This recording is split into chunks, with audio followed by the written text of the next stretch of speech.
I'm Dr. George Flynn, and welcome to the next lesson, the next section, Chapter 13, Lesson 13 in this series of how to build your online business. Building your online business is important to you, to the rest of the world, because you've got something to offer and they need it. And all you've got to do is show them that they need it, and they will be getting it from you because you're going to deliver the best service and the best products. Your online business needs to be resilient, and it needs to be sustainable. In other words, it needs to go on and on and on.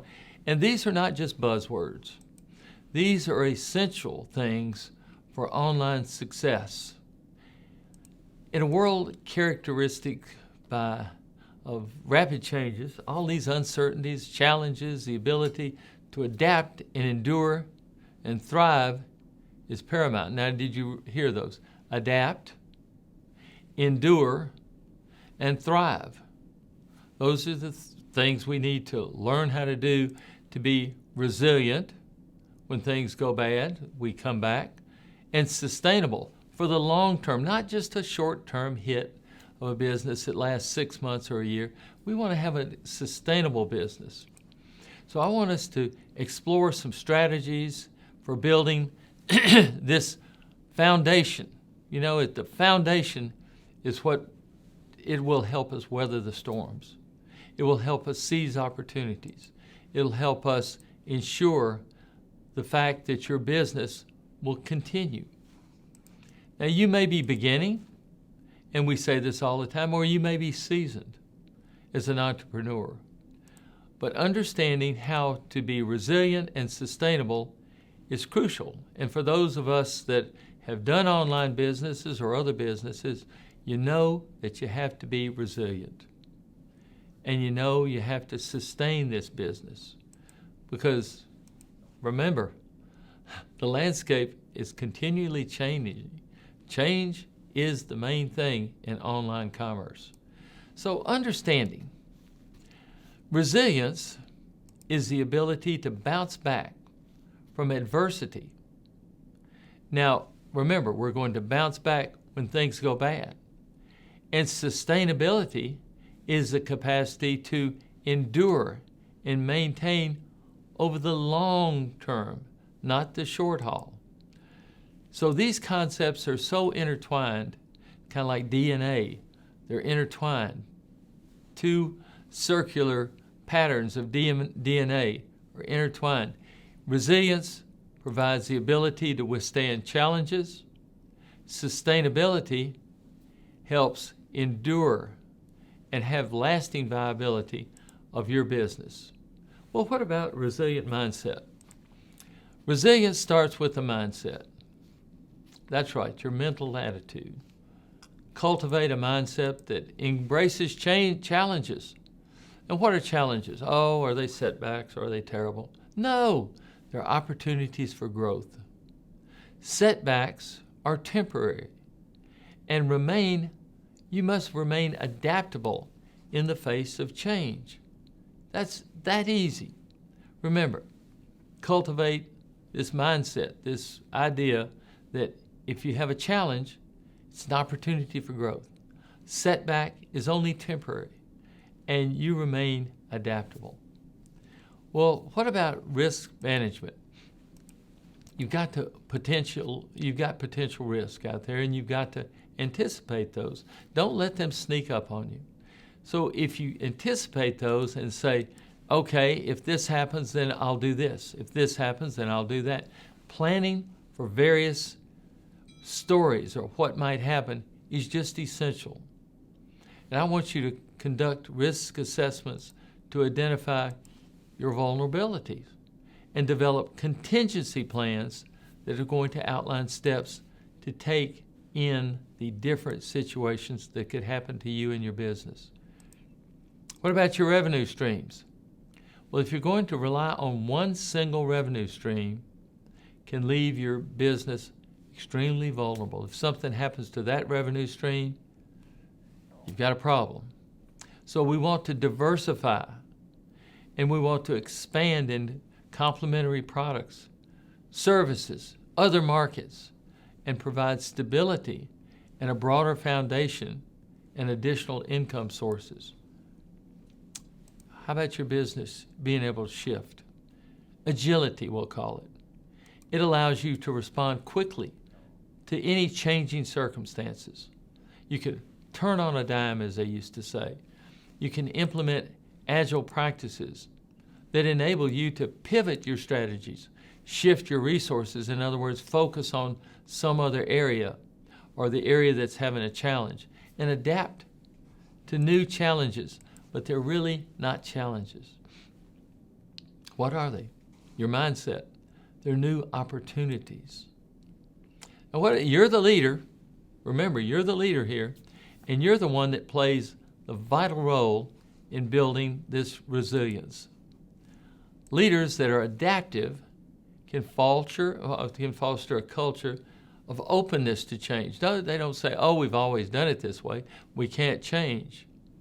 They encourage leaders that are adaptable.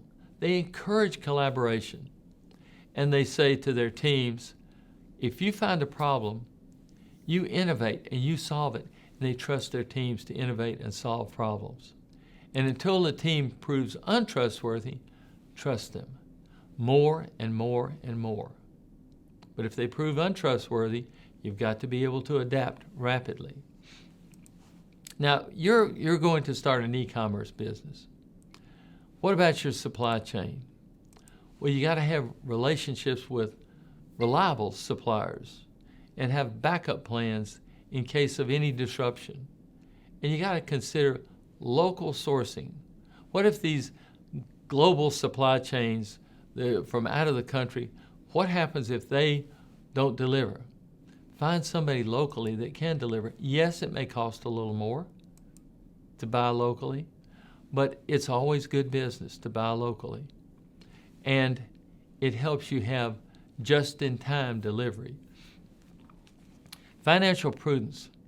Maintain your financial prudence by managing your expenses. For goodness sakes, avoid unnecessary debt and build in your cash reserves. You need to have liquidity so that you can navigate any unexpected downturns without jeopardizing operations. What if you have to replace a piece of machinery or a computer crash? You have to replace something. You want to have some cash reserves so that it doesn't throw everything in turmoil. Sustainability. Now, what is that? You consider the long-term impact of your business on the environment, on the society, and on your own operations. It's about creating a positive legacy that endures far beyond the profits. You want a legacy. You want you want to have a sustainable practice. What about your ethical sourcing? Ensure your products or services are sourced or gotten ethically. No shady deals. They were produced in a way that respects human rights and the environment. And when you are developing an information product, develop it yourself. Don't use the ChatGPT. Be transparent with how you're developing. You need to, if it's an information product, write it yourself, because it's you that people are purchasing and your ideas, not internet developed communications. Your environment. Your environmental footprint is important to a lot of younger buyers. Adopt an eco-friendly practice. Now, older people will begin to develop this. Younger people already know about eco-friendly. So I want you to involve yourself, your business, into using sustainable packaging. Minimize waste and explore renewable energy sources. Doing all of these you'll be loved by the community. You'll be loved by your clients. You will have a great business. Invest in your community and contribute positively to society. This is going to enhance your business reputation and create a lasting impact. And I want you to consider, once you've made it, once you start making a profit, be philanthropic. Be philanthropic. Absolutely. Have initiatives or partnerships with social issues and social causes and help the world. It'll come back and help you. If you're going to be sustainable, I want you to be deep-rooted in long-term vision, not a short-term vision, but a long-term vision. Develop a clear strategic roadmap that aligns with your business's core values and long-term goals. What about the people that work for you? Sustainability extends to your workforce. They are your primary prize that you have in your business. Your employee well-being, and make sure you provide opportunity for their growth and development, and foster a positive work environment that supports them staying with you. Because if you support them and they know you care about them, they will support you.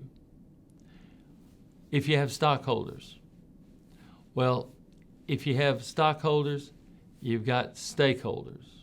And stakeholders and stockholders, they include customers, employees, suppliers, investors, and be sure and deal with all of these folks transparently. You want to have very clear communication. You want to build trust, and you want to strengthen relationships. Make sure they know you're on their side. You're working for them. You're doing things to help them rather than just taking. You're giving in order to get. So I think you give more than you expect to get. And you will develop a business that is long-term and sustainable. Now, track and measure your sustainable initiatives. Set some goals with some dates, because a goal without a date is just a dream. So I want you to monitor your progress, see how you're doing, and evaluate your business and see, is it contributing or is it taking away? And you always want to be contributing to not only the world, the customers, but to the ecosystem and to everyone that you come in contact with, whether or not they're your customer. Did you hear that? Whether or not they're a customer of yours, you want to contribute to their well-being. Well, I want you to implement resilience and sustainability.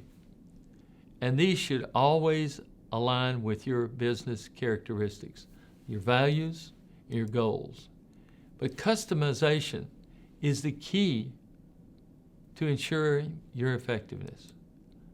I want you to make sure you take a holistic approach, develop an interest in customers, potential customers, past customers, and your employees especially, and the people that you're serving and helping. I'm Dr. George Flynn. Thank you for watching, and I look forward to seeing you in the next lesson. Thanks.